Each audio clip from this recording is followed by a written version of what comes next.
જોવા માટે સબસ્ક્રાઇબ કરો અમારી ચેનલ મુદ્રાલેખ ડિજિટલ એજ્યુકેશન. નમસ્કાર વિદ્યાર્થી મિત્રો, મુદ્રાલેખ ડિજિટલ એજ્યુકેશનમાં આપનું હાર્દિક સ્વાગત છે. ધોરણ 10 વિષય ગુજરાતી, કાવ્ય 13 વતનથી વિદાય થતા. મિત્રો, વતનથી વિદાય થતા કાવ્યના લેખક છે જયંત પાઠક, જેમનો જન્મ 20/10/1920 થયો હતો અને તેમનું અવસાન 1/3/2003 સાલમાં થયું હતું. મિત્રો, તેમનું આખું નામ જયંત હિંમતલાલ પાઠક, જેમના જન્મનું સ્થળ છે એટલે કે ગામ ગોઠ, જિલ્લો પંચમહાલમાં થયો હતો. તેમણે દાહોદ અને સુરતની કોલેજમાં અધ્યાપક તરીકેની કામગીરી કરી હતી. તે દરમિયાન તેમણે મરમર, સંકેત, વિસ્મય, મૃગિયા, અનુનય વગેરે તેમના કવિતા સંગ્રહો છે. ક્ષણોમાં જીવું છું તેમની સમગ્ર કવિતાનો ગ્રંથ છે. વનાંચલ તેમની નોંધપાત્ર સ્મરણ કથા છે. આધુનિક કવિતા પ્રવાહ, આલોક, ભાવયિત્રી, કિમપી દ્રવ્યમ એમના વિવેચન ગ્રંથો છે. તેમને રણજીતરામ સુવર્ણચંદ્રક અને ગુજરાત સાહિત્ય અકાદમી ગાંધીનગર અને સાહિત્ય અકાદમી દિલ્હીના એવોર્ડ પ્રાપ્ત થયા છે.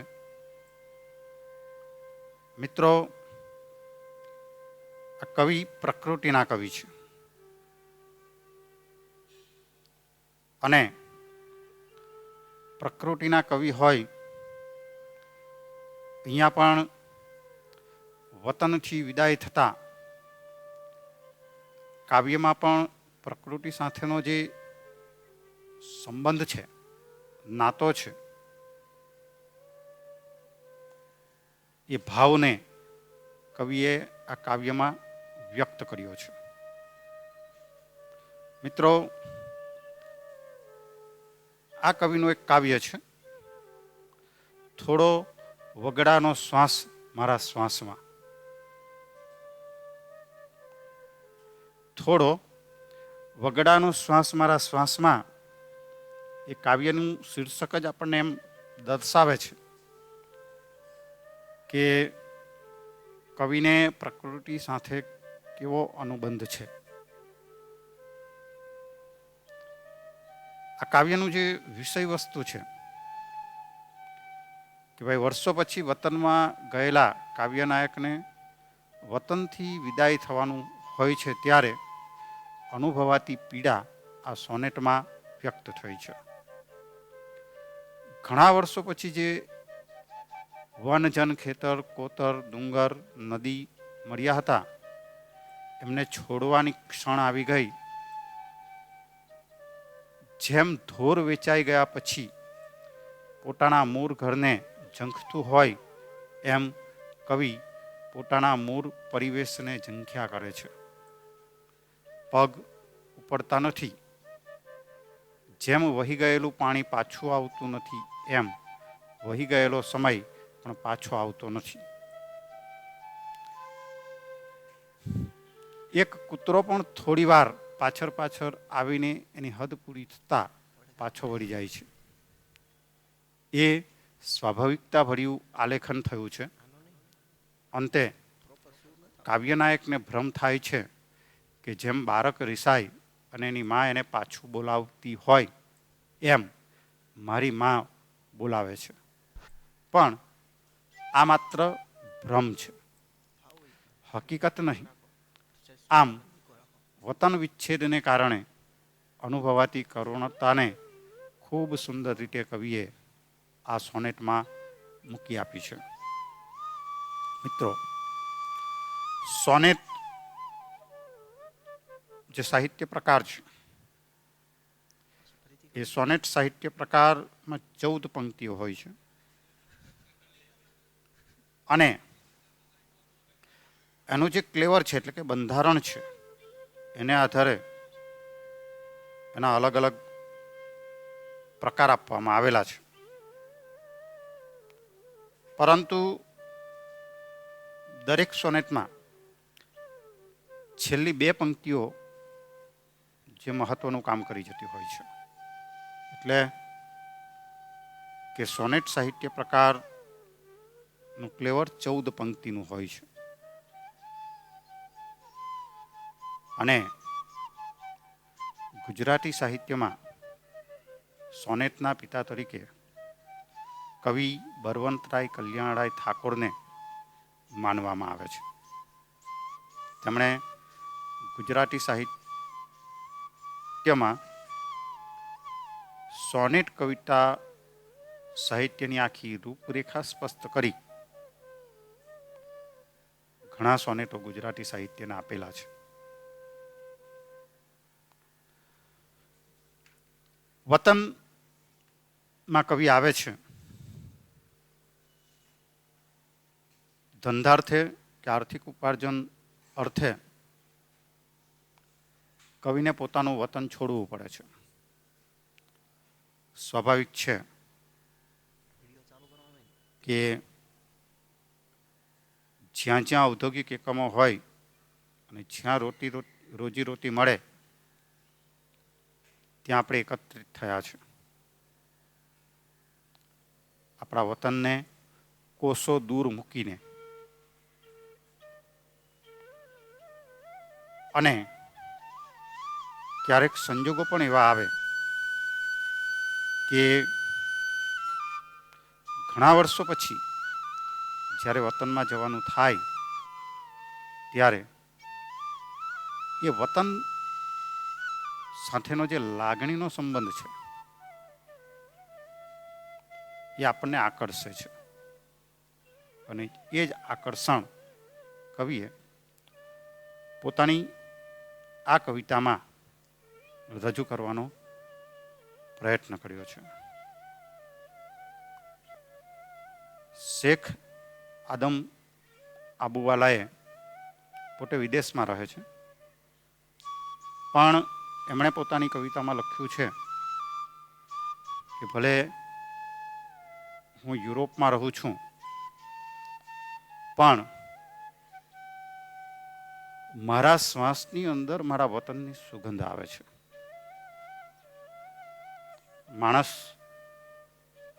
પોતાના જીવનના રિટાયર્ડ સમય યુરોપના દેશોમાં પસાર કરે છે છતાં પણ પોતાની છેલ્લી કવિતાની છેલ્લી પંક્તિમાં એવું વ્યક્ત કરી શકતો હોય કે ભલે હું વિદેશમાં જીવું છું પણ હજુ મારા શ્વાસમાં મારા વતનની ખુશ્બુ એટલે કે સુગંધ, મારા વતનની માટીની જે સુગંધ છે એ હજુ હું અનુભવું છું એમ એ કવિએ પોતાની ગઝલની અંદર કહ્યું છે.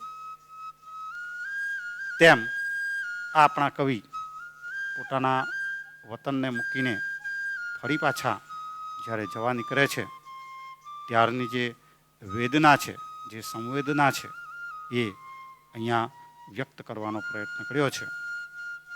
તો આપણે કવિતાને જોઈશું. એ મૂક્યું વન, એ મૂક્યા જન, ઘણે વર્ષે મળ્યા જે ક્ષણ, મૂક્યા ડુંગર ને નદી, વતનના એ કોતરો ખેતર, આંખો બે રહી ભારતી વરી વરી પાછી, ભીડ્યું એ ઘર. વેચાઈ ગયું ધોર જેમ તલખે કોધાર, છોડ્યું ધણ. કેડી આગળ જાય પાય અવળા, કેમે કડી ઉપડે. આંખો જાય ભળાય વાત તરુની કાતાળી, ડાળી નડે હૈયું ઉજરદાય, રક્ત તસ્યા ફૂટે ધીમેથી જમે. આઘે વેકુળથી નદીની હજીએ આ આંગળીઓ રમે. ચાલો જીવ જવાનું આગળ, નહીં આ કારના વહેણમાં. પાછા ઉપરવાસ શક્ય વહેવું, પાણી લૂછો નેણના. ભારો લઈ ભૂતનો શિરે, વણ પૂછે સા વેઠિયા ચાલવું. સાથે શ્વાન પૂરી થતા હદ હવે એને પાછા જવું. આગે ખેતર જોઉં બે કરકડી ઊંચા, મને વારતી એ મારી ભ્રમણા. રિસાર શિશુને બોલાવતી બા હતી. આપણે કાવ્યને જોયું, આખે આખું કાવ્ય. કવિના અંતરિક્ષના જે કાવ્ય સંગ્રહ છે તેમાંથી લેવામાં આવ્યું છે. એ મૂક્યું વન, પાછા જાય છે. પોતાના વતનનું જે વન છે એ મૂકી દીધું છે, છોડી દીધું છે. એ મૂક્યા જન, એ ગામડાના સરસ મજાના ભોળા અને સતત સમર્પિત એવા માણસોને પણ મૂકી દીધા. ઘણે વર્ષે મળ્યા જે ક્ષણ, અને આ વન અને જનને ઘણા વર્ષો પછી મળવાની ક્ષણ મળી હતી. એ ક્ષણ પણ પૂર્ણ થઈ ગઈ. મૂક્યા ડુંગર ને નદી, એ વતનના જે ડુંગરો છે અને જે નદીઓ છે એ પણ છોડી દીધા. વતનના એ કોતરો ખેતર, વતનના જે કોતર છે અને જે ખેતરો છે એ ખેતરો પણ મૂકી દીધા. કવિ પોતાનું વતન છોડીને ફરી પાછા આર્થિક ઉપાર્જન માટે જ્યાં તેઓ સેટ થયા છે, જ્યાં તેઓ રહે છે, એ સ્થળે પાછા જવા નીકળે છે. પણ બાળપણની હોય તો બાળપણની, અથવા તો વતન સાથેની જે લાગણી હોય એ લાગણી આજે ભારે હૈયે જાણે કવિ એનાથી છૂટા પડતા હોય એમ અનુભવે છે. આંખો બે રહી ભારતી, વળી વળી પાછી ભીડ્યું એ ઘર. આંખો આ બધું જોયા કરે છે અને વળી વળીને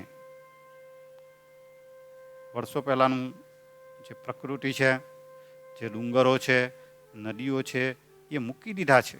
એ આંખોની અંદર વળી વળીને એ ચિત્રો લેખકની નજરની સામે આવે છે. અને છતાંય તેમણે પોતાનું જે ઘર છે વતનનું, એ ઘરનો દરવાજો બંધ કરી દીધો. ભીડ્યું એ ઘર, દરવાજો બંધ કરી દીધો. હવે લેખક આગળ નીકળે છે. વેચાઈ ગયું ધોર જેમ તલખે કોધાર, છોડ્યું ધણ. જેમ કોઈ પશુપાલકે ખૂબ પ્રેમથી વર્ષો સુધી કોઈ પાલતુ પશુને પાળ્યું હોય, અને એ પાલતુ પશુ જ્યારે અન્ય કોઈ વ્યક્તિ અથવા તો અન્ય કોઈ પાલકને ત્યાં વેચાઈ જાય, ત્યારે થોડા દિવસ એ પશુને પણ, ભલે મૂંગા છે, બોલી નથી શકતા, છતાં તેમને એનું જે પુરાણું જે કોધાર છે, રહેવાનું જે સ્થળ છે, એ એના માટે તલખે છે. છોડ્યું ધણ અને જેનું જૂનું પુરાણું જે રોજે રોજ સમૂહની અંદર ગાયોને લઈને ગોવાળીઓ ચડાવવા માટે જાય એ પણ છોડી દીધું. કેડી આગળ જાય પાય અવળા કેમે કરવું પડે. કેડી એટલે રસ્તો, જેને આપણે પગદંડી પણ કહી શકીએ. એ આગળ જાય છે. એ કેડી આગળ જતા એક નાના રસ્તાને અને એ નાના રસ્તાથી આગળ જતા એક વિકરાળ મહાકાય રસ્તાની અંદર પરિવર્તિત થાય છે. અને એ પરિવર્તિત થયા પછી એમાં ગાયબ થઈ ગયેલો માણસ કેમે કરીને પાછો આવતો નથી. તેમ કેડી આગળ જાય છે પગદંડી, ગામડાનો જે નાનો રસ્તો છે વાડી ખેતરોમાંથી નીકળતો, એ આગળ જાય છે. પણ જે પગ છે એ પગ જાણે વતન તરફ વળતા હોય એમ પાય અવળા કેમે કરવું પડે. પાય અવળા ઉપડતા નથી. ભલે કેડી આગળની તરફ જાય છે પણ પગ એ તરફ ઉપડતા નથી. આંખો જાય ભરાય વાટ તરુની કાતાળી દાડી નડે. આંખોની અંદર વતનથી દૂર થવાનું જે દુઃખ છે એ દુઃખ આંખ પ્રત્યક્ષ કરી દે છે. વાત તરુની રસ્તો, જે વૃક્ષોનો જે રસ્તો છે, વૃક્ષોથી ઘેરાયેલો જે રસ્તો છે, અને એ જે તરવો છે, એ જે વૃક્ષો છે, વૃક્ષોની જે કાંટાળી જે ડાળી છે એ નડે છે. અને કાંટાળી દાળી નડે એટલે તો પતી જાય. પણ અહીંયા કવિએ એ કાંટાળી દાળીની સાથે જાણે પોતાના વતનની સાથેની જે એક લાગણી છે એ લાગણી અહીંયા એમને નડે છે. કાંટાની દાળી જે છે એ પ્રતિકાત્મક રૂપે આવેલી છે, પણ વતન સાથેની જે આ પ્રકૃતિ જે છે એ પ્રકૃતિની સાથેની જે લાગણીના જે સંબંધો છે એ લાગણીના સંબંધો અત્યારે એમને નડે છે. અને એ લાગણીના સંબંધોને કારણે જેવી રીતે દેખીતી રીતે આપણે જોઈએ તો કે ભાઈ એક કાંટાની દાળી જો આપણને નડે અને આપણા શરીર ઉપર ઉઝરદા પડે, આપણા શરીરની ઉપરની ચામડી કપાઈ જાય, ચીરાઈ જાય, ઉઝરદા પડે એના, તેવી રીતે કવિના હૃદયની અંદર પણ ઉઝરદા પડે છે. અને રક્ત તસ્યા ફૂટે, એના ઉપર જે શરીરમાં રહેલું જે લોહી છે એ લોહી થોડું થોડું ઉપર આવી જાય છે. કારણ કે ચામડીના જે સાંટે પર તૂટી જાય તો શરીરની અંદર રહેલું લોહી બહાર તરફ ધસી આવે છે. એમ જે જગ્યાએ આ ઉઝરદા ઊંડા પડેલા છે ત્યાં રક્ત તસ્યા ફૂટે છે. અને હરવેક રહીને એ રક્ત તસ્યા જામી જાય છે. પછી લોહી નીકળવાનું બંધ થઈ જાય છે અને લોહી ત્યાં જામીને એના ઉપર રોજ આવતું હોય એમ એ જામી જાય છે. આઘે વેકુળથી નદીની હજીએ આ આંગરીઓ રમે. આઘે એટલે દૂર, વેકુળથી નદીની, વેકુળ એટલે નદીના પટની અંદર રહેલી રેતીની અંદર રહેલા કાંકરા અથવા તો રેતી પણ કહી શકીએ. આગે દૂર નદીના પટના અંદરમાં રહેલી રેતીથી હજીએ આ આંગળીઓ રમે છે. બાળપણના સમયમાં જે નદીના પટમાં જ્યારે બાળકો રેતીથી રમતા હોય એ કવિ પણ રમ્યા છે. અને એની પ્રતીતિ અત્યારે જાણે એમને પ્રત્યક્ષ થતી હોય એવું લાગે છે. અને જાણે આજે પણ એ બાળપણમાં રમાયેલી જે આંગળીઓ રેતીથી રમતી હતી એ જાણે હજુ પણ રમતી હોય એવું કવિ અનુભવે છે. પણ સરવાળે તો કવિની દિશા નક્કી થઈ ગયેલી છે. તે પોતાના વતનમાં વિશેષ કે વધારે રોકાઈ શકે એમ નથી, એટલે મનને મનાવવું પડે છે. કવિ જાતે જ પાછા કહે છે, ચાલો જીવ જવાનું આગળ નહીં આ કારના વહેણમાં. શું કહે છે? સમય, કાર એટલે સમય. સમયનું જે વહેણ છે, એ સમયનું વહેણ તમને આગળની તરફ જ ધકેલે છે, પાછા તમને વાળતું નથી, તમને તમારા ભૂતકાળ તરફ નથી લઈ જતું, એ તમને આગળ લઈ જાય છે. તેમ એ પોતાના જીવને એટલે કે પોતાના મનને મનાવીને કહે છે કે ચાલો જીવ, આપણે તો આગળ જવાનું છે, નહીં આ કાળના વહેણમાં, આ સમયના વહેણની અંદર આપણે પાછા ફરવાનું નથી, આપણે આગળ વધવાનું છે. પાછા ઉપરવાસ શક્ય વહવું, પાણી લૂછો નેણના. અહીંયા નદીનું ઉદાહરણ આપ્યું હોય તેમ જણાવે છે કે નદીનો જે પ્રવાહ છે એ પર્વત ઉપરથી નીચેની તરફ આવે છે અને સમુદ્ર સુધી એ સફર કરે છે. તેમ કવિ પણ કહે છે કે પાછા ઉપરવાસ શક્ય વહેવું, આપણે જે પર્વત કે ડુંગરની તરફ ઉપરની તરફ જે વહેવાનું છે એ અશક્ય છે.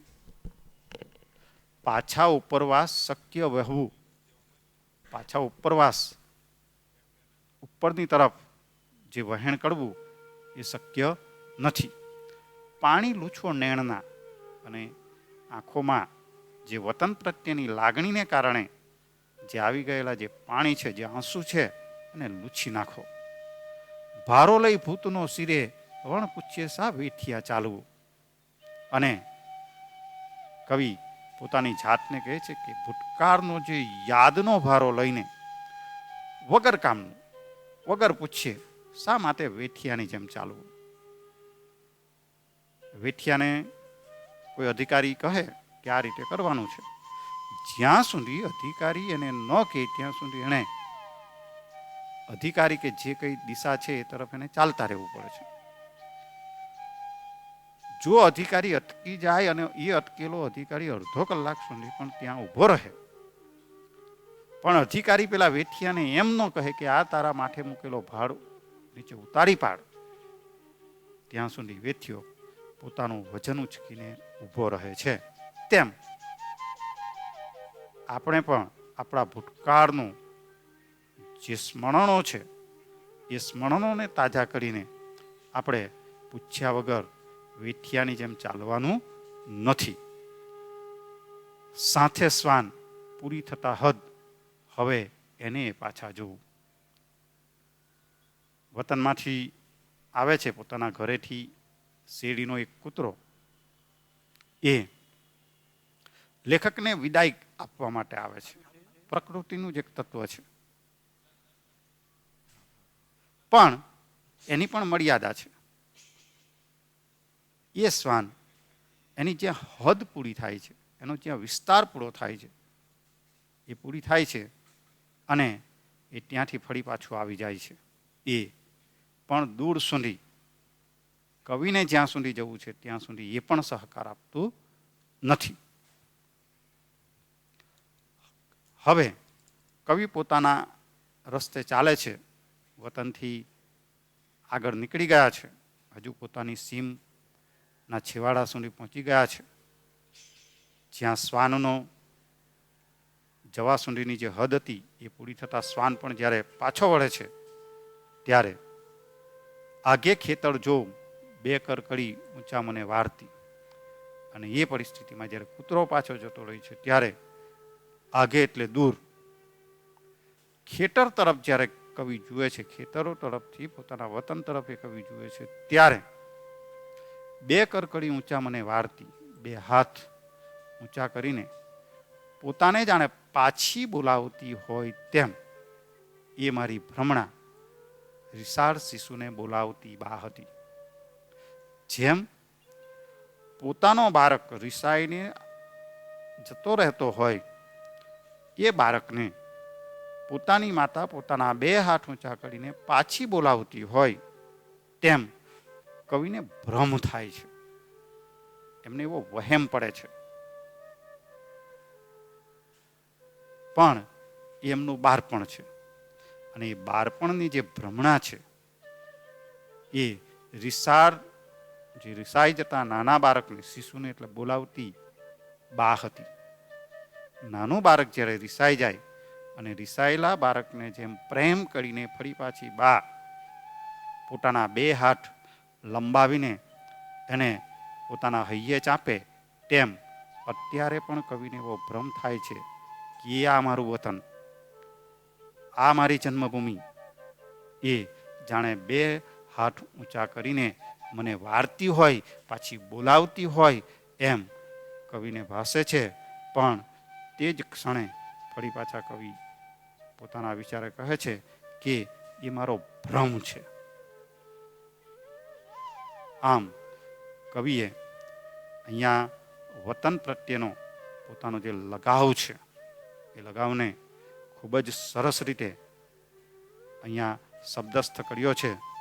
અને એમનો જે કાવ્ય સંગ્રહ છે અંતરિક્ષ, એ અંતરિક્ષમાંથી આ કાવ્ય લેવામાં આવેલું છે. મિત્રો, તમે જેના માધ્યમથી એજ્યુકેશન મેળવી રહ્યા છો એવી અમારી ચેનલ મુદ્રાલેખ ડિજિટલ એજ્યુકેશનને સબસ્ક્રાઇબ કરો, લાઇક કરો અને વધુને વધુ શેર કરો. આ ઉપરાંત અમારા ડિજિટલ એજ્યુકેશનના માધ્યમોનો પરિચય કરાવું તો પ્લે સ્ટોરમાં 11/12 કોમર્સ ગુરુ નામે એપ્લિકેશન છે. આ ઉપરાંત FB અને ઇન્સ્ટામાં પણ મુદ્રાલેખ ડિજિટલ એજ્યુકેશન નામે પેજ ચાલે છે. Thank you. Come again. Best of luck.